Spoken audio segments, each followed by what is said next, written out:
Servus, Glück auf und herzlich willkommen zu einer weiteren Ausgabe des FC Bayern Taktikfuchs. Leute, mein Tipp zum Spiel gegen den FC Arsenal und wie ich aufstellen würde, schauen wir uns in diesem Video an.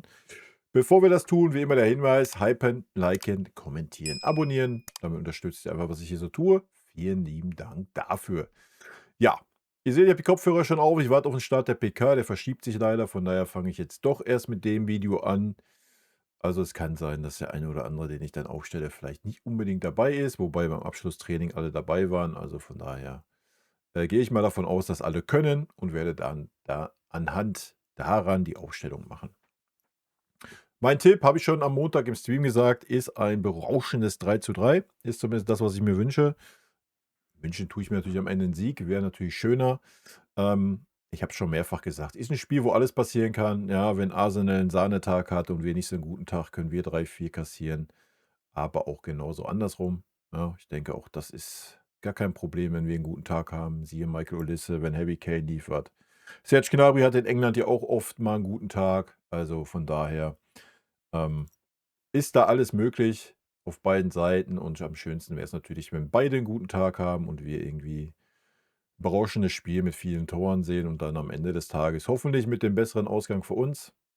Ja, wie gesagt, mein Tipp ist 3:3 und mal abwarten. Ich freue mich auf jeden Fall auf das Spiel. Ja, ich denke, es ist ein schöner Gradmesser. Das Schöne ist auch, wir haben nicht diesen Druck, unbedingt gewinnen zu müssen. Ja, weil ich denke mal, die letzten beiden Spiele oder sind es 3 noch? Ich weiß es gar nicht. Die musst du dann einfach gewinnen. Dann soll es in den ersten 8 sein. Durch den Sieg in Paris sind wir da halt auf einem sehr, sehr guten Weg. Ja, ich würde sagen, wir gehen mal rein. So viel Möglichkeiten haben wir ja nicht. Ja, wir fangen mal vorne an, weil vorne ist ja eigentlich klar, Luis Diaz ist gesperrt. Von daher, ja, die Frage ist Jackson oder Lennart Kahl. Das sind die Optionen. Ja, ich gehe mal von Serge aus. Ja, also Serge würde ich schon mal auf die linke Seite stellen. Für mich, ja, musste das Momentum von Lennart Kahl gerade mitnehmen. Punkt. Ganz einfache Kiste. Ja, ansonsten hat auch das Zusammenspiel mit Michael Olise gut gepasst. Vorne hast du Harry Kane. Ähm, ja, man kann natürlich argumentieren, gegen Arsenal könntest du auch einen Jackson bringen und eine Art Doppelspitze spielen, weil wir sehr wahrscheinlich nicht über 90 Minuten Arsenal dominieren werden und die hinten reindrängen werden. Ja, also ist natürlich ein gewisses Argument für 'n Jackson da, aber ich denke, da kann man dann auch während des Spiels reagieren. So 'n Serge Gnabry kann ja meistens auch nicht 90 Minuten spielen, ja, erst recht nicht, wenn er jetzt schon wieder angeschlagen war. Wie gesagt, ich würde das Momentum von Lennart Kahl grade mitnehmen, was er nun mal grade hat, ja, und reagieren anhand eines, ähm, Jackson kann man dann immer noch, ja.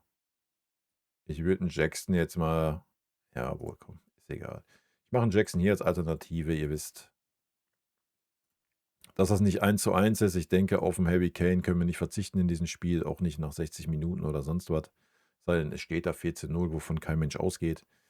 Also, ja. Ansonsten, das sind unsere Optionen. Ja, Winston, Mike, Jackson. Ja, wir haben natürlich noch die Option Guerreiro auf der 10. Kann ich mir auch sehr gut vorstellen, dass Vincent Kompany diesen Move macht. Wie gesagt, ich persönlich bleibe dabei. Ich würde das Momentum von Lennart Kahl mitnehmen. Wenn Serge nicht kann, ja, dann muss ein Lennart Kahl auf die Seite oder ein Olise auf die Seite, Kahl auf die andere Seite, Guerreiro in die Mitte.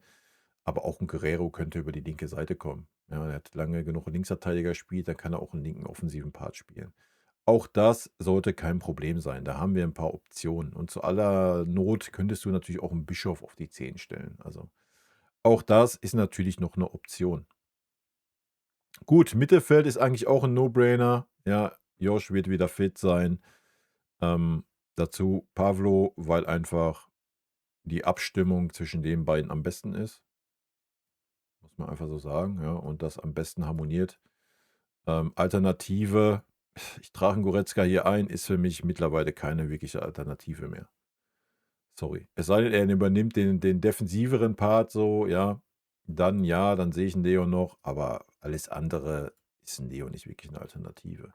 Tom Bischof hätte ich gar keine Kopfschmerzen, ihn auch mit Josh aufzustellen. Ähm, ja, aber ich würde sehr wahrscheinlich mit Kimmich und Pavlovic starten. Einfach wie gesagt, weil da die Abstimmung mit am besten war bisher.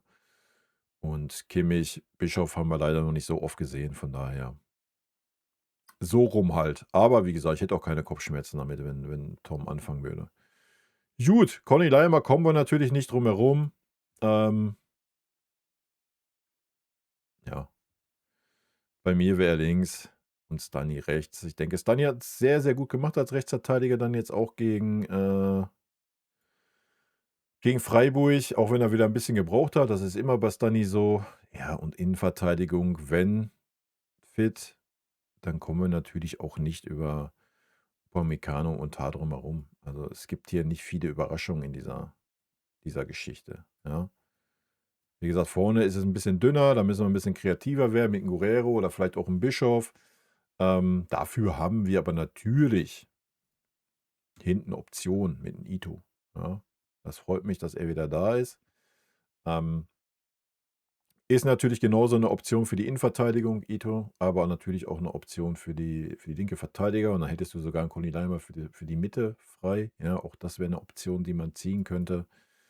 Ansonsten haben wir natürlich noch Sacha, Boe auf der rechten Seite und in der Innenverteidigung haben wir natürlich auch noch Min-Jae Kim. Also hinten, ihr seht, haben wir mehr als genug Optionen. Ja, mehr als genug. Wenn Alphonso Davies auch noch wieder da ist, dann haben wir komplette Doppelbesetzung hier hinten. Ja, also da haben wir gar keine Kopfschmerzen. Man könnte auch einen Ito jetzt da hier hinsetzen, Guerrero da noch als Linksverteidiger als Option und dann wärst du da auch schon doppelt besetzt. Ja, also man sieht, wir haben noch Optionen. Ja, also wir haben 2 Spieler jetzt, die keine Option haben. Der Rest ist doppelt besetzt. Im Tor, sage ich euch ganz ehrlich, wird nicht passieren. Ich würde 'n Obich reinstellen. Die letzten beiden Spiele für Manuel Neuer waren 'ne Katastrophe. Ich weiß nicht, was da gerade los ist. Ja, ich verstehe den Punkt so, ja, kannst du den Obich da jetzt nicht reinwerfen, das macht man nicht beim Torwart, einfach so ins kalte Wasser und so. Ich denke, der Obich hat gezeigt, was er kann, ne? Ist schade, dass er nicht mehr Einsätze bekommt. Und wie gesagt, die Böcke, die sich Manuel Neuer in den letzten beiden Spielen jeweils geschossen hat, die jeweils zum Tor geführt haben, weiß ich nicht, ob er gerade der richtige Mann für 'n Spiel bei Arsenal ist. Vielleicht ist er das aufgrund der Erfahrung, dass ihn das wieder ein bisschen in die Spur bringt, ja, das werden wir sehen. Ähm, Vom Bauchgefühl her würde ich sagen, du musst 'n Obich bringen. Wird natürlich nicht passieren, weil das würde ja eine Degradierung Neuers bedeuten, ja, zumindest in seinen Augen und von daher wird das natürlich, bedingt auf das Klima in der Mannschaft natürlich nicht passieren, aber sportlich gesehen wäre es sinnig. Ja. Was denke ich, wie die Aufstellung sein wird, wenn ich mal Kompanie zu Rate ziehe? Ich denke, ja, Neuer, Tah, Opa, Conny, Stani ist No-Brainer. Ja, hinten ist No-Brainer. Kimmich ist No-Brainer. Die Position neben ihn könnte ich mir sehr gut vorstellen, dass er 'n Goretzka bringt. Ich hoffe es nicht. Ich hoffe, dass er 'n Pavlo bringt. Bischof wird er definitiv nicht bringen, würde mich sehr überraschen. Vorne 'n Harry Kane ist 'n No-Brainer, Olise ist 'n No-Brainer. Ich denke, er wird Gnabry bringen, einfach weil keine andere Optionen da sind. Die Frage ist, wird Lennart Carr spielen oder Nicolas Jackson? Ich kann mir sehr gut vorstellen, dass er 'n Jackson bringen wird, anstatt 'n Lennart Carr in der Startelf. Aber das ist das Schöne, ja, wir haben 'n paar Optionen und es wird spannend zu sehen sein, wer am Ende des Tages in der Startelf steht. Ja, ich freue mich auf 'n gutes Spiel, hoffentlich mit dem besseren Ende für uns. Das ist das Wichtigste und auf guten Fußball von beiden Seiten. Faires Spiel und in diesem Sinne, rot-weiße Grüße gehen raus. Habt viel Spaß morgen beim Spiel. Tschüssi. Vielen lieben Dank für euren Support hier auf dem Kanal und in diesem Sinne, gute Freunde kann niemand trennen. Gute Freunde